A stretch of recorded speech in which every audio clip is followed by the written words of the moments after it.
ইরানে যুক্তরাষ্ট্র ও ইসরায়েলের যৌথ হামলা পঞ্চম দিনে গড়িয়েছে। যুক্তরাষ্ট্র শনিবার সকালে শুরু করা এই অভিযানের নাম দিয়েছে অপারেশন এপিক ফিউরি এবং অপারেশন রোয়ারিং লায়ন নাম দিয়েছে ইসরায়েল। তাদের মূল লক্ষ্য হল ইরানের বর্তমান ইসলামী শাসন ব্যবস্থার পরিবর্তন, পারমাণবিক ও ব্যালিস্টিক মিসাইল কর্মসূচি এবং ইরানের ইসলামিক রেভলিউশনারি গার্ড কর্পস IRGC-কে ধ্বংস করা। হামলার প্রতিক্রিয়ায় ইরানও খুব দ্রুতই পাল্টা জবাব দিতে শুরু করে।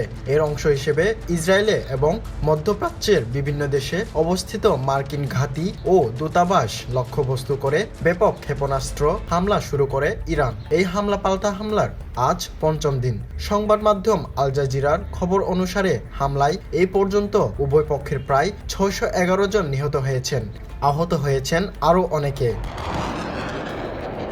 শনিবার ইসরায়েলি বিমান হামলায় ইরানের সর্বোচ্চ নেতা আয়াতুল্লাহ আলী খামেনি সহ দেশটির শীর্ষ পর্যায়ের প্রায় 50 জন নেতা নিহত হয়েছেন বলে দাবি করেছে যুক্তরাষ্ট্র ও ইসরায়েল।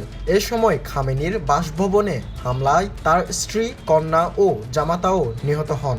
এছাড়া একটি গার্লস স্কুলে ক্ষেপণাস্ত্র হামলায় ঘটনাস্থলেই প্রায় 153 জন নিহতের খবর জানিয়েছে বিবিসি। ইরানি রেড ক্রিসেন্ট সোসাইটির তথ্য মতে যৌথ হামলায় ইরানে এখন পর্যন্ত 555 জন নিহত হয়েছেন। হামলায় দেশটির 31টি প্রদেশের 131টি শহর ক্ষতিগ্রস্ত হয়েছে। এছাড়াও তেহরানের গুরুত্বপূর্ণ সরকারি বেসরকারি ভবন, হাসপাতাল এবং রাষ্ট্রীয় সম্প্রচার মাধ্যম লক্ষ্য করে দফায় দফায় হামলা চালানো হচ্ছে। পাল্টা জবাবে ইরানও মধ্যপ্রাচ্যের বিভিন্ন দেশে দুবাই, দোহা, বাহরাইন, কুয়েত, কাতার, জর্ডান, জর্দান অবস্থিত মার্কিন সামরিক ঘাঁটি এবং ইসরায়েলের অভ্যন্তরে ব্যাপক ক্ষেপণাস্ত্র ও ড্রোন হামলা চালাচ্ছে। ইরানের হামলায় অন্তত 6 জন মার্কিন সেনা নিহত এবং কয়েকটি যুদ্ধবিমান বিধ্বস্ত হওয়ার খবর নিশ্চিত করেছে মার্কিন সেন্ট্রাল কমান্ড। মার্কিন প্রেসিডেন্ট ডোনাল্ড ট্রাম্প জানিয়েছেন এই অভিযান 4 থেকে 5 সপ্তাহ পর্যন্ত স্থায়ী হওয়ার সম্ভাবনা রয়েছে। অন্যদিকে মার্কিন পররাষ্ট্রমন্ত্রী মার্কো রুবিও সতর্ক করেছেন সামরিক বাহিনীর সবচেয়ে কঠিন আঘাত আসা এখনও বাকি।